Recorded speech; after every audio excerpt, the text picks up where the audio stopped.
ఆంధ్రప్రదేశ్ ఉప ముఖ్యమంత్రి పవన్ కళ్యాణ్ కుమారుడు మార్క్ శంకర్ పవనోవిచ్ సింగపూర్లోని తన పాఠశాలలో జరిగిన అగ్ని ప్రమాదంలో గాయపడ్డాడు.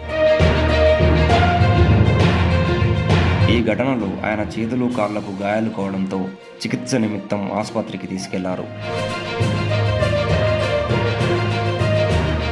పవన్ కళ్యాణ్ ప్రస్తుతం అల్లూరు సీతారామరాజు జిల్లాలో పర్యటిస్తున్నారు. ఈ విషయం తెలిసిన వెంటనే పవన్ కళ్యాణ్ సింగపూర్కు పయనమయ్యారు.